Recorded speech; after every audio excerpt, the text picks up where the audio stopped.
Nang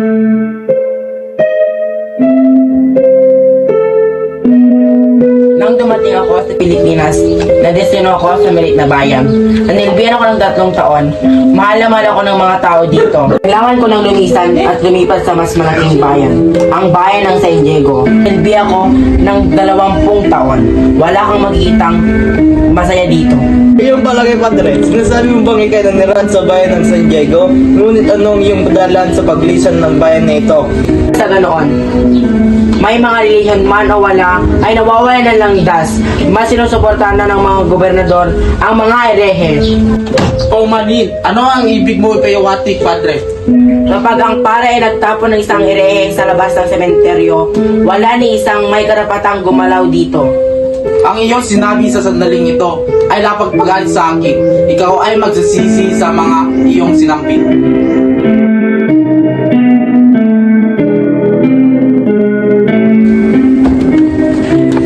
Darating niya mula Europa. Hindi nagagalak kong makilala ang pura ng aming bayan, ang matalik na kaibigan ng aking ama.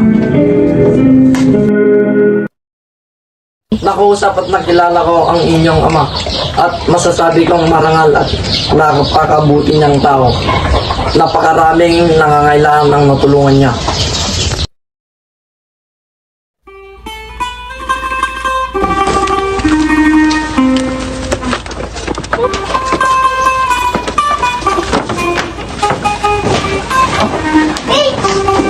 Padre, wala ka bang mga mata? Bakit hindi mo tinitignan ng iyong mga dinadaanan? Meron po, Doña Victorina. Mas malinaw pa sa inyong mga mata. Ngunit ako'y nakatingin sa inyong kulot na buhok. Ito ay nakalan sa inyo, Padre Damaso. Para sa iyo, Padre Sibila, Matagal na kayong kilala sa bayang ito. Kayo ang namampisal sa mayapang bayan na ito. ngunit ikaw ang kura paroko ng stritong ito. Dahil ikaw ang may kapangyarihan nito, susundin ko ang iyong utos. Hindi ko yan utos. Ikaw ang Tiburcio de Espadanya. Tila ba't may nangyayaring kaguluhan dito? Wala po, Senyor. Ako nga po pala si Don Juan Crisostomo Ibarra y Magsali. At ako nga po pala si Don Tiburcio de Espadanya. Kagagaling ko lang po mula Europa. Maligayang pagbabalik. Salamat po. Hindi ka ba makikisalo sa aming hapunan? Manatili ka na lang na nakaupo. Alalahanin mo para sa iyo ang kaganapan na ito. Pasok na, Antinola. Sigurado ko matagal mo na itong hindi natitikman. Muchas gracias. Gracias.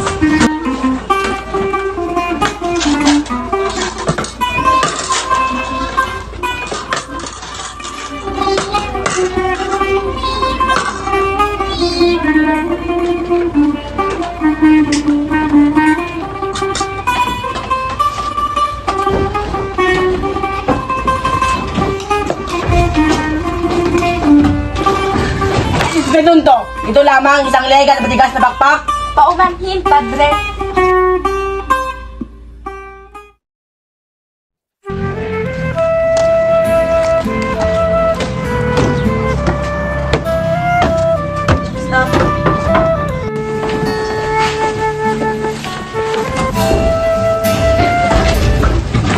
Buenos dias, Tia Isabel. Nariyan po ba si Maria Clara? Buenos dias, Ginoong Ibarra. Maria Clara, narito si Ginoong Ibarra. Dariana.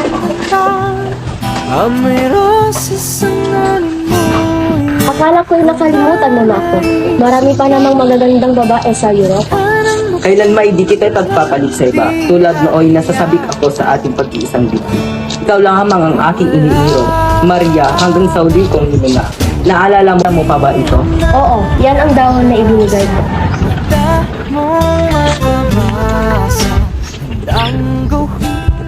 Mauna na ako, aking mahal.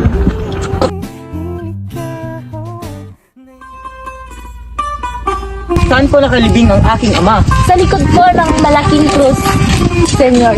Ngunit hindi po ito ang aking natatandaan.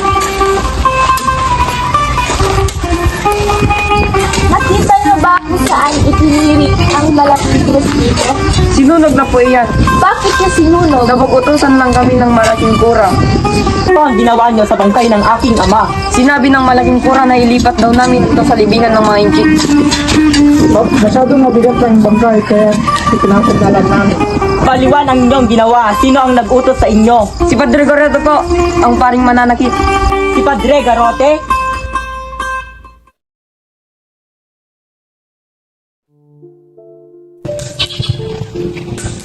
Ay, Crispin, huwag mo galawin yan para sa fire yan. Tinitignan ko lang naman niya. Hayaan mo na, tara na. Joseph Clares! Sino ang gulo tayo nagnakaw? Sino? Balik niyo ang dalawang mga na ninakaw ninyo. Kung magsusumo kayo isa, pati isa, saragdan ko. Umalis na kayo. Umuwi na kayo. Alis! Panginoong Diyos, magawain mo ako, dahil ako ay nagkasala.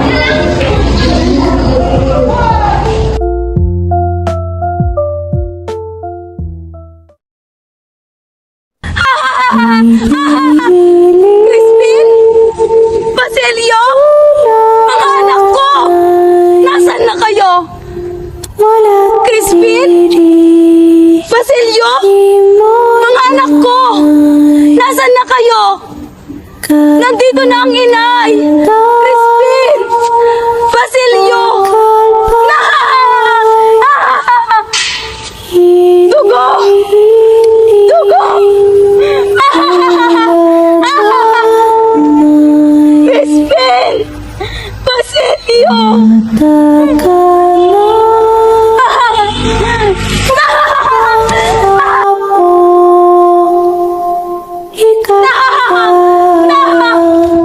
Crispin! Basilio! Baliw! Sumayaw ka nga!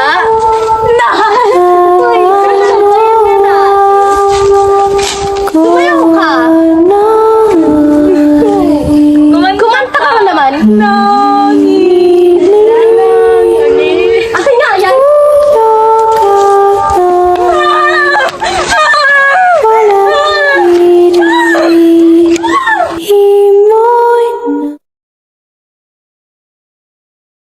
Mula sa ikalawang aklat, ikasyam na kabanata. Ikadalawampung sanaysay at iginawad mo sa kanya ang mabuting kalooban upang palaganapin ang mga pangalan. Hindi mo binawi ang biyaya ng salita sa kanilang bibig at sa halip ay binigyan ng tubig upang mapawi ang kanilang mga uhaw. Tularan niyo ang walang gulat na Gieden, magiting na David at matagumpay na si Roldan. Los guardias civiles de Silio Co. prevalece sobre todos los guardias civiles de Pérez.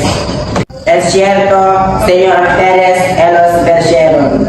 A las suertes de Lucifer utilizando una cruz de madera como arma.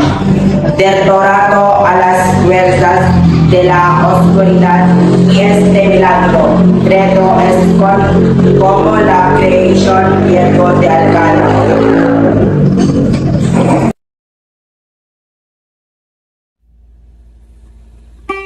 Nakakasuka talaga ang mga tao dito. Sila ba'y amoy masira. Bakit napakinggan mo, punyetang babae ka? Paano ka nakakasiguradong para sa'yo ang mga binitawan kong salita? Alam ko naman na isa kang di hamak na nabande. Sige ba? Kamusta naman yung kulot mong buhok at mukha mo punong-puno ng kaulakete? Hoy, matandang babaeng tinubuan na punong-puno naman na sa mukha. Talagang hinahamon mo ko, ha? Tama na yan. Mabuti pang umuwi na tayo. Hindi! Dapat alam ng babaeng ito kung saan siya lulugar. At ang mga alperes ay hindi pwedeng pumasok sa pamamahay na ito. Hanggang pintuan lamang kayo. Talaga ba? Hanggang pintuan lamang sila? Pero pwede makapasok ang pila kagaya ng asawa mo? Talaga ba? Ay, punyata ka! Ay, putang matanda! Ay, puno-puno na kalangatan!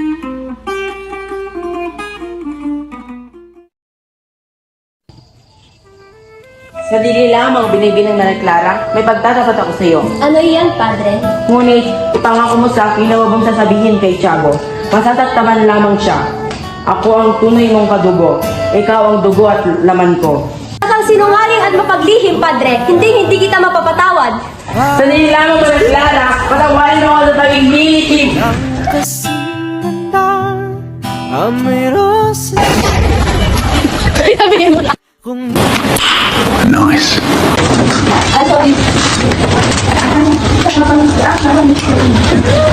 May isa.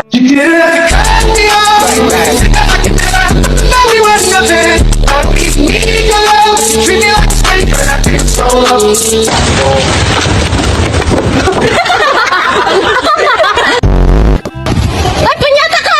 Ay, putang matanda! Ay, pulo-pulo na kumakete! Itinagagalang kong makilala ang pura ng aming bayan, ang matalik na kaibigan ng aking ama.